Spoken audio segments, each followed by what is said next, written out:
We're talking about dark patterns, something that we're just introduced us to. So, clearly in marketing, dark patterns are a thing based on Trevor's data. 97% of sites, I believe, said it uses at least one.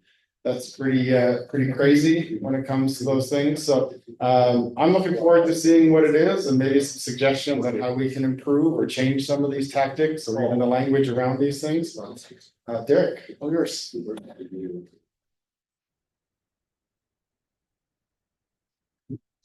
Thanks, Kevin. Just got one word here. There we go. All right, thanks, Matt. I guess what I'm gonna do here is my background's I had an ad agency. I built 3 or 4 of them in my career. Sold them as they got to a critical point. My background is strategic marketing, but about 12 years ago, running the Response Marketing Association, I saw privacy coming like a freight train, and I made it my business to be a privacy professional in that 12-year period.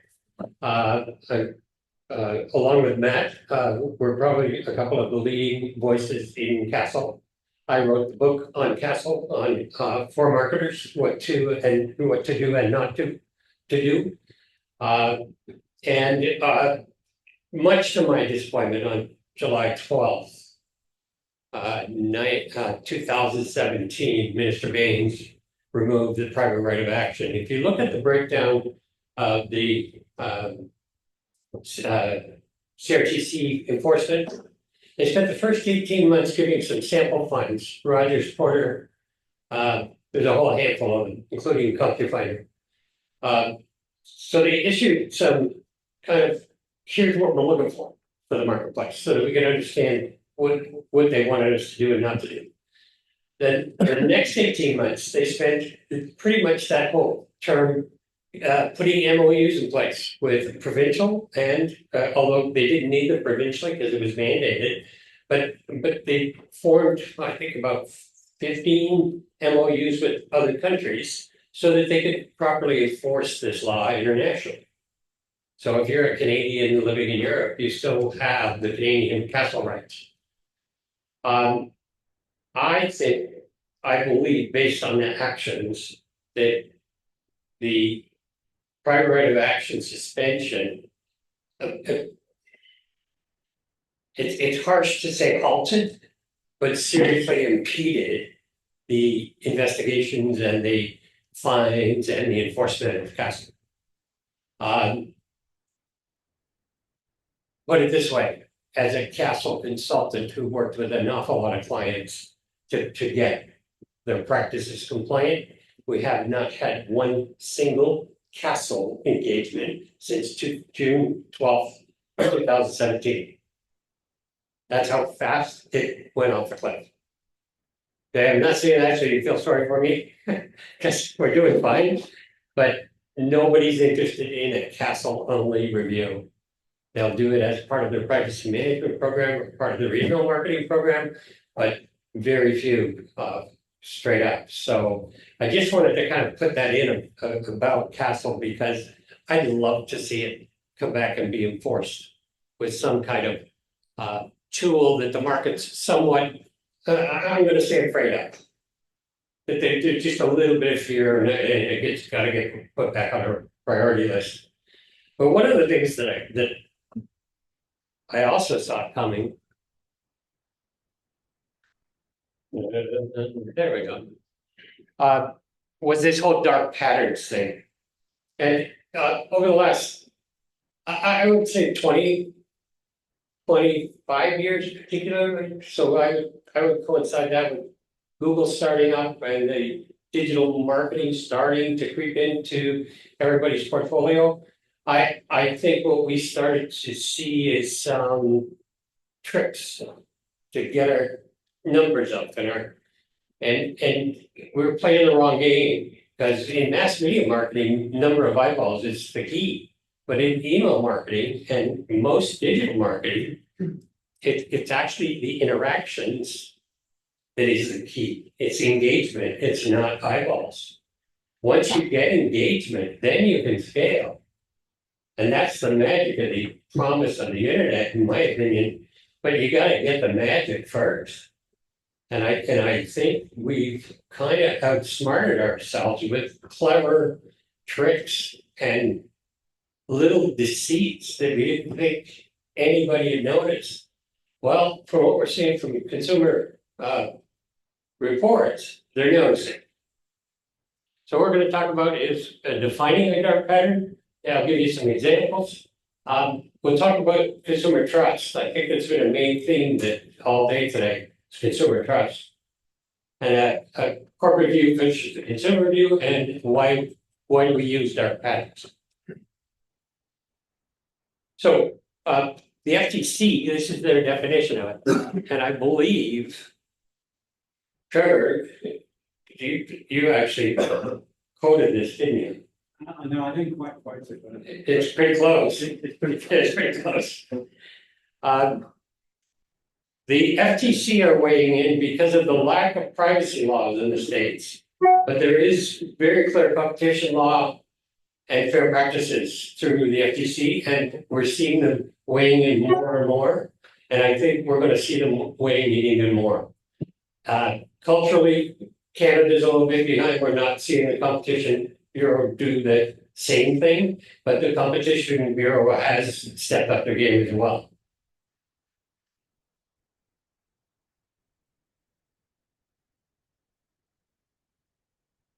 So the FTC report talks about misleading consumers and disguising ads, making it difficult to cancel subscriptions or charges, varying key terms and junk fees, and tricking the consumers into sharing data. So, you know, Matt talked earlier about, who talked about first party, you did first party data and zero party data. That's one of the difference. Zero party data is no tricks. The consumer knows they gave you the information and they gave it to you willingly. That's zero party data. First party data, that can have some tricks in it. And if we all look at our own practices that are probably in place today, I think there's still a little wiggle room for some practices that you might kind of go, well, that's not really dark, but it's like, right? And I think we want to start getting out ahead of the consumer, because if you look at it, marketing is actually the act of satisfying and retaining customers. That's what marketing is. And I'm going to assert that what we've been doing for the last 20 years is repellent marketing. We're actually chasing them away. We're pissing them off. We're scaring them. We're annoying them. We're basically stalking them around the internet and profiling them in the cause of doing personalized ads that probably half of them don't even want. It's like the holy grail of marketing. And I just, as a marketer, I'm looking and this is breaking my heart because we're not marketing. We're actually paying money to chase customers away. And it makes no sense to me at all. So marketing is doing things for your customer, and repellent marketing is doing things to them. And I think that everything that you could interpret as a dark practice in your organization, you're doing something to the customer instead of doing something for them. So that would be a really good filter when you're putting something new in place. Is this good for my customer, or am I doing something to for my benefit?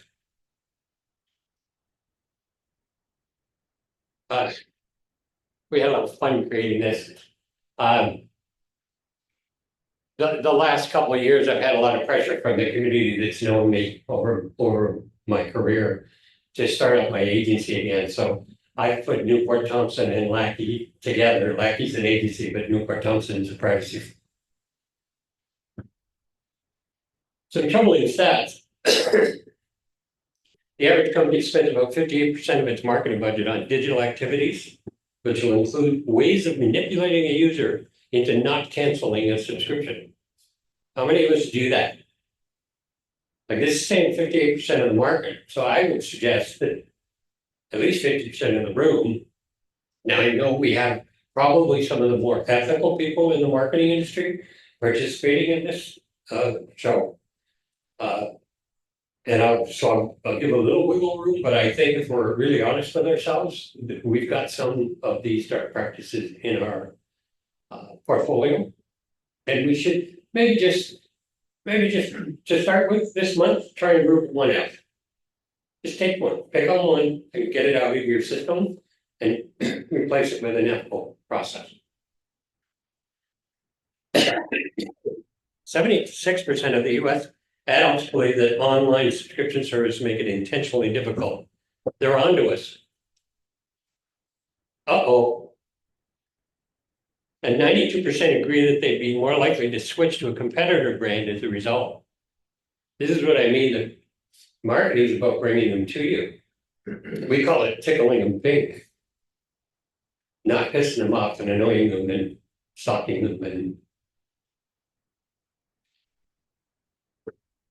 major subscription services analyzed that 87.5% are guilty, most guilty of guilt copy, where the content is written in a way to shame their customers when they try to leave. While 77.5% are intentionally using confusing design. I'll show you a couple of examples where it pressed this button in order not to unsubscribe. Stuff like that.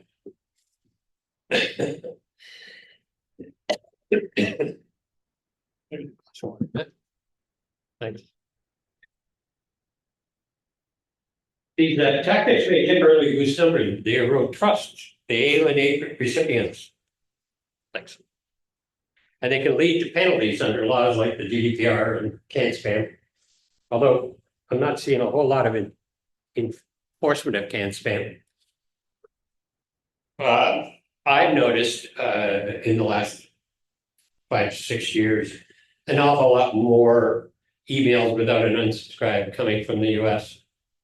I don't know what you guys' experiences have been, but I'm getting more and more of them.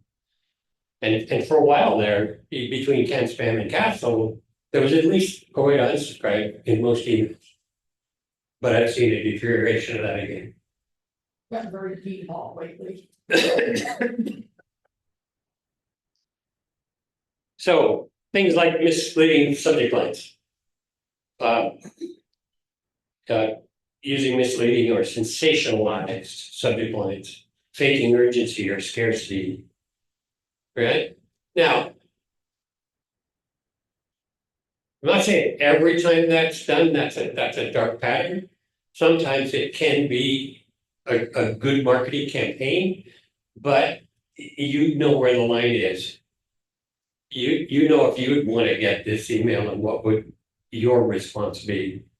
And I think we need to stop long enough to go, is this creepy? Is this going to help us or hurt us?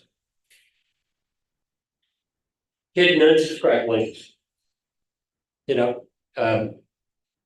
I've had a few very long emails and a real difficult time finding the unsubscribe link anywhere in the email. Finally did find them, but it's really very long.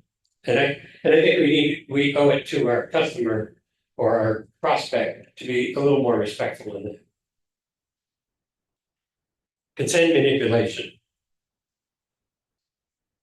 So again, making it confusing and pre-checking.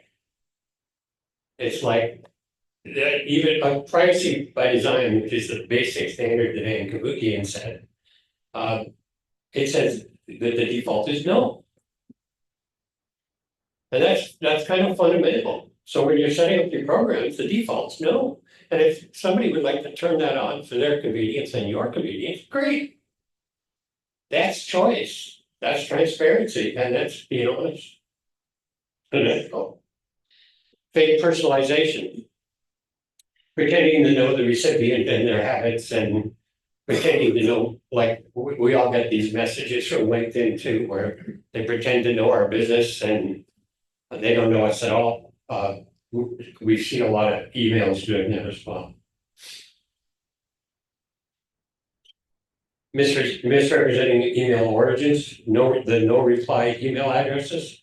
Again, Matt referred to that easier. It's a conversation back and forth, so allow it to be. Manipulative designs.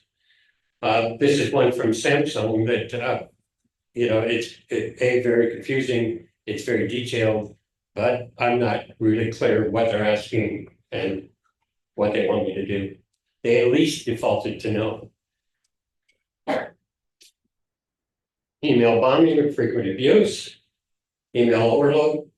One of my associates bought something at the Gap. They said, asked her for her email address. And she wanted to see what they would do with it. She's a privacy professional, so she just wanted to see what they would do with it. She got put on 7 lists and got 7 emails a day for 14 straight days. All triggered emails. And every sister store to the Gap got her email address. She went in on one stream to 7 or 9 lists, and she had to unsubscribe from each one into the do. That's a dark pattern. That's designed to make you go, I'll just put up with the emails and I'll throw them out.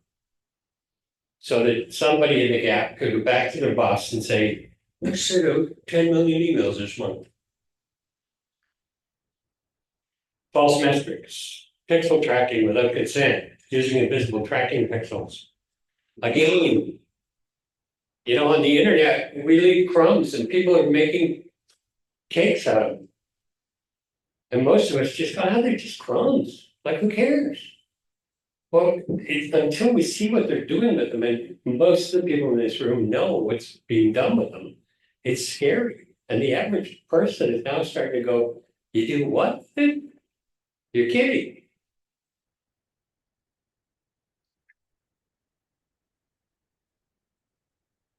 Misleading or unverifiable claims. Poor data management. This is a biggie. Most companies that we've worked with over the years, the first question we'd ask is, what data do you have? And most can't answer. They don't know where it is. They don't know who owns it. We're starting to see a little more organization in that with all these new laws and the GDPR and the awakening to people's personal rights. I think we're starting to see a little better, but for the most part, our data management practices are not very good.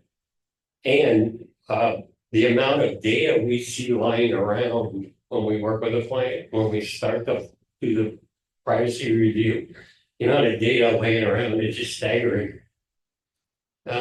So, cleaning that kind of stuff up, I think your clients and prospects will appreciate it.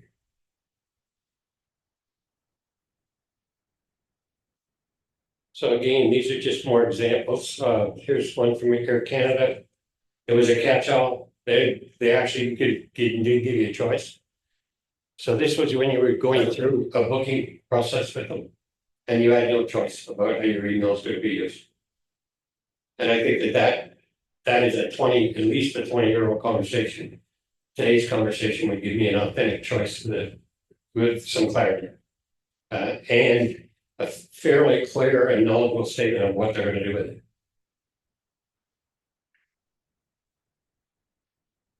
Turning them with negative options. So I love this one. If you don't want to receive such offers, take the box. It's intuitive. They're taking advantage of the intuitiveness of it.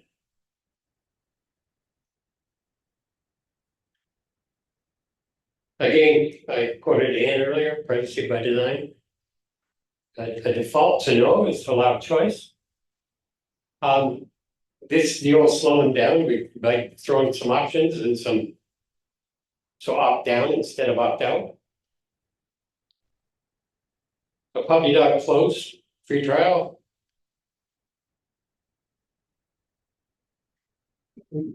I thought you guys might find this. I left this in the deck mainly for you to click on afterwards and read. It's a great article on like the car companies. These guys are figuring out a whole new line of revenue selling our personal data. And the cars are probably the worst of it, but I thought this article on a fairly deep dive into what MasterCard does with car data really kind of woke me up.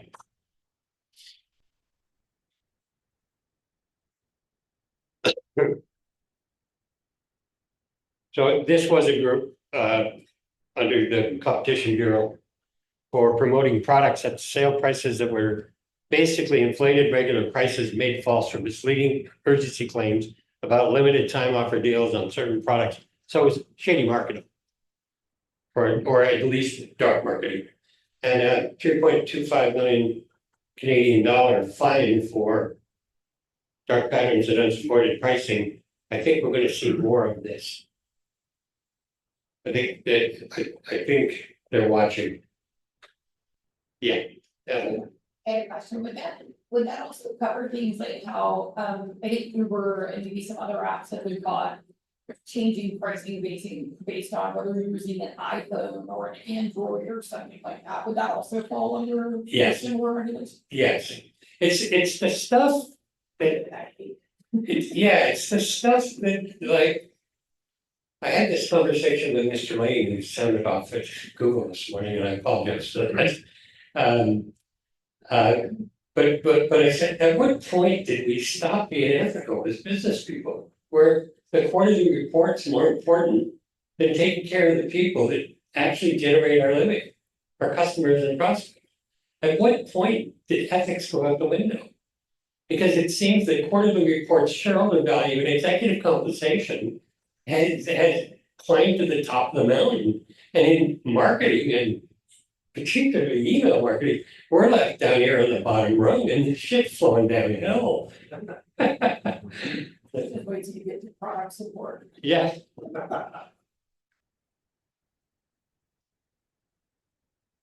So the role of transparency and brand loyalty, I think we're seeing more and more consumer reports that are basically saying consumer are onto us.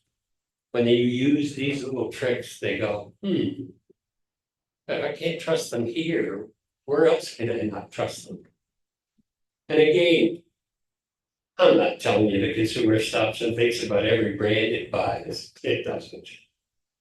Some are just intuitive. They don't know why they even chose that brand, but that's been their preference most of their life. I guarantee you somewhere along the line it had something to do with advertising, but I can't empirically prove that. But at the moment when they buy, they end up buying that same brand that they've always bought. So that tells me something, right? You don't have to be a rocket scientist. Lifetime value of a customer. I deal with TELUS. Been very happy with TELUS as my mobile phone provider. Young guy talked me into switching from an iPhone 13 to a 15. I upgraded. It's been a nightmare. They way overcharged me. There is no process. Listen to this. There is no process in TELUS's entire network to dispute a charge. So you can question it via an email form. The billing department will get back to you. They'll list what the charges are all for. They will declare a closed file. There is no way to talk to somebody to say, well, I actually don't owe that. You started charging me interest and you didn't provide a way for me to get the phone back to you. I was waiting for you to send me a form to send the phone back. And now you're charging me interest. And we're now 6 months into this conversation. They got their phones back and they're still charging me interest. And there's no way to dispute it. They've taken the method of actually talking to somebody out of the process. You want to talk about dark patterns? That's a biggie. And I'll bet Rogers and Bell are doing the same thing. I don't know because I'm not customers of there. But I would love to hear anybody's experience on trying to dispute a bill with Bell or Rogers. Is there a channel for it? No. No? Yeah. And you are correct, they don't have a way to dispute anything. Yeah, well, that way they never have to negotiate and settle any disputes. And At some point, you just pay the damn bill, right? the representative just said, we don't have any like capability within our system to distribute that. Because like it's not, we don't, so like even after like escalation that, like escalating our request, it did not work. The only way is actually we were able to get some kind of a solution is that we found like a BP email by accident on their website, and we sent an email to that person. And then they start looking into our like complaint and then provided some kind of a resolution, which was okay, better than nothing, but yeah. It was a lot of work. Oh, yeah. That's a dark pattern. Okay, and we've let them creep in everywhere. And we probably don't even think we use dark patterns, but I bet you when you look at your processes, you're gonna see some that go, it's at least questionable. And that's the invitation I asked earlier. Okay, it's even borderline, just give her one this month. One practice. I had one with Verizon in the States. Uh-huh. I actually pulled, we were moving, and so we were gonna be killing services where we were moving to, Verizon was there, we were switching to whatever it was, cast or something. And so I called, I'm like, hey, we're gonna be moving, but my bill cycle date is on like Friday, we're gonna be there through the weekend. Like, will it just prorate, so, the next, the extra 2 days or whatever, like, even if it's like $2, who cares, it's just, I'm not paying a whole month. And they're like, yeah, sure, no problem, prorate, it's fine. I called the printer, asked them, like, yes, it's fine. And then I get the bill, it's a full month's bill for the Right. one extra day. Right, And then it turns out that no, they do prorate, but only if you have like their multi-package things, if you have phone and internet and TV. If you only have internet, they don't prorate. right. And I went back and forth with them for months, and finally I had, a lawyer I know send an email, hey, we're gonna go to arbitration, just to throw it out there. And all of a sudden I got a call back from their executive customer service people. We're like, oh yeah, no, we took care of that for you, no worries, thanks, like. Yeah. Yeah, well, I finally sat my wife down and said, "Just pay the bill." It's $1,000, just pay the bill, right? Well, if you try to unsubscribe from like Uber's subscription, Oh. like you have to click. I think it's at least 4 clicks, like, are you sure? Are you really Right. sure? That's dark pattern. Sure. Yeah. I am. Yeah. In terms of short-term versus long-term, short-term benefits versus long-term harm, really, you might get some short-term metrics out of using dark patterns. But I guarantee you in the long run, they're not worth it. They harm your brain. They harm the relationship that you're trying to build with a customer, assuming you are. We hope there's nobody in this room that does that. Hi, want to buy something? Hi, want to buy something? Hi, want to buy something? Oh, it's the same person I'm talking to, right? But that's how we come off online. We forget that there's a person on the other end of that, as Mark pointed out, or Matt pointed out when his talk. The erosion of trust, though, I think is the biggie. And it's like, I look at it as a marketer, you're either putting a brand chip in the bank or you're taking one out in every interaction you have with your customer. So if you think of it in those terms, I'm going to send this email. Is this putting a brand chip in the bank or is this taking one out? And if it's taking one out, is it going to be worth it? Because you eventually run out of chips in the brand bank. And you're going to see, you watch, we're going to see the fastest erosion of brands you've ever seen in your life. So, I think a lot of us have seen enough cycles that we've seen brands come and go. The speed of which that's going to happen because of digital and the way we've been doing repellent marketing rather than marketing, I believe we're going to see brands completely, like brands we like and that we're familiar with, completely disappear because of their practices. It's not worth it. I hear this all the time. Keep our numbers up, reduce lost revenue, reduce unsubscribes. More is better. I say engaged is best. More, like, what the hell? What's more? 67% of consumers must trust the brand before they continue to purchase products. according to Edelman. Without trust, consumers are prone to switching to other brands for better experiences and offers.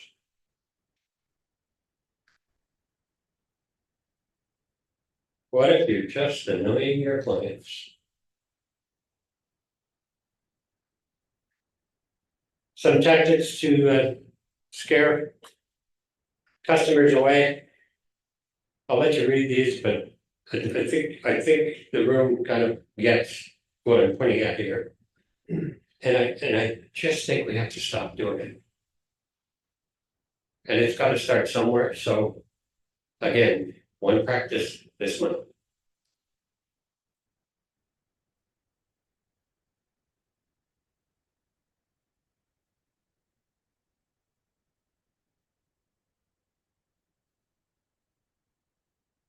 So from the corporate view versus the consumer view, we want to send more emails, sell more stuff.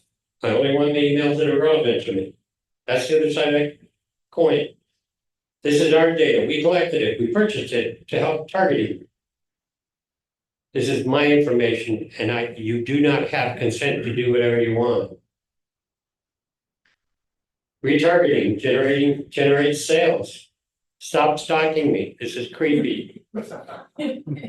My wife said the experience is something like she used to love Melanie Lynn, but they're on commission. So as soon as she walked in the store, she's just like, right? And she's like, I'm just looking. And she's looking at a dress or a pantsuit, and then the clerk pops out from behind a rack. Because we have that in your size. And we have that in 2 other colors. My wife hung the suit out, turned around and walked out. They lost the sale because they didn't listen to her. She said, I'm just looking. She's a big enough girl that if she needed help, she knew she could just turn around and right behind that rack would be the salesperson. Don't pop out. At all costs, we got to keep our numbers up. I cannot trust you. Make it difficult to unsubscribe. Piss off. Sorry for the language, but I really do think that we have to slow down and think it through. Before adding a new tactic, slow down, look at it from the consumer's point of view. Ask yourself, will this please our customer or annoy them? Are we going to do something for them or are we going to do something to them? It's a pretty simple question. And I think we've done way too much to them. And we now have to start leaning towards doing more stuff for them.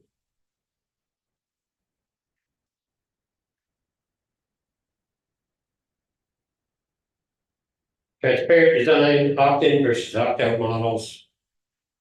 Giving true transparency and true option. How many have seen the new Law 25 valid consent guidelines? Holy jumping. Scared the daylights out of me when I saw them. It's the toughest standard of consent that I've ever seen in the world. It's going to be interesting when that law starts getting enforced.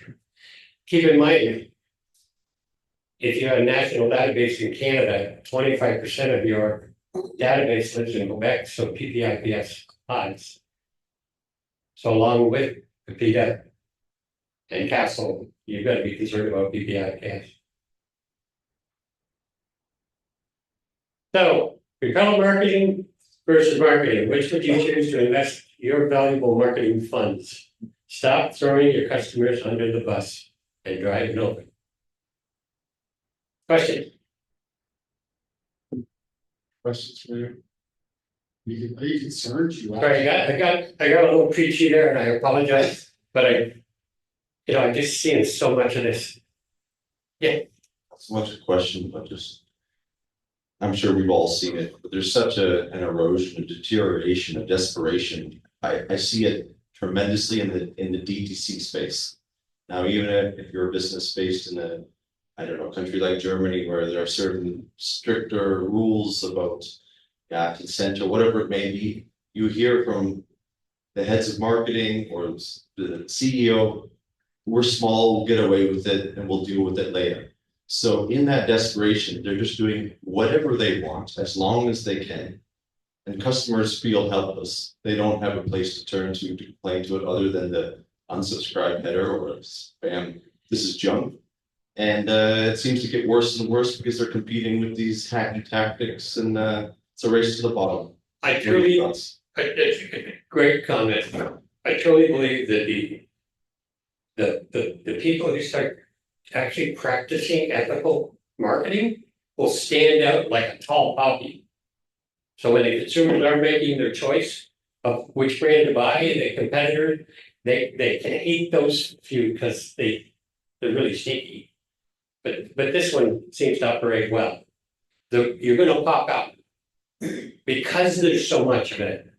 The ones who do it ethically and responsibly and give honest choice, they're gonna pop out like a tall poppy. Which is pretty sad. Yeah, no kidding. I mean, What do you think is really driving this kind of short-term focus versus long-term focus? Because it seems like it's just. Yeah, it's been great. shrinking. yeah, it's a balance, but you can never let your short term doesn't have to be ugly and nasty. You can do short term and still be respectful and still give your consumer choice and all of that. And still, I'll bet your numbers will go up. But without the long-term brand stuff, the short-term lead gen's gonna keep dropping. The brand stuff helps prop it up. The two have to be in balance. And it depends on the industry you're in and size of your company and nature of your competitors. There's lots of factors, but there's a balance of short-term lead gen and long-term brand building that every brand has to be conscious about. And they have to start just to think it through. Stop doing just because TikTok comes along, you don't need to have a TikTok channel. You can assign somebody to experiment with it, but don't embed it right in your plan because it's the newest shiny penny, because it just distracts your marketing team even more so. So I think we really got to slow down and think this through. The computer allows us to move at the speed of technology, and we shouldn't. Especially when it comes to marketing, we should think. We used to have lots of that. When we played a campaign for like Canon to introduce digital cameras, we usually had 3 months to think it all through, back and forth with the client, and creating the briefs, and it was a process. Here we can create it this morning, and it's up this afternoon. And I'm not sure that's a good thing for human beings. Let's see how AI deals with that. Derek, one last question here. Yeah. Listening to your talk, very insightful, because I've been thinking about it, I didn't know it was labeled as dark patterns. I keep thinking about Apple's in-app purchase problem, and I believe it was regulators that fixed it, enforced it, and I'm thinking about the USDC and the product consumer marketing. Don't you believe all this should be regulated and not on the organizations enforced versus ethical business practice? Yeah, I think if we leave it up to laws and enforcement, we're always going to be way behind. It's like it's too hard to catch up. At some point, we know when we're doing something that is uncomfortable and doesn't feel right, and we shouldn't do it. I don't care how much money it's going to generate for the company this quarter. If we know it's intuitively wrong, don't do it. Like start to put some right and wrong back in our business practices. We might grow just a tad slower, but we'll be able to look at ourselves in the mirror, and our customers will actually want to stay with us longer.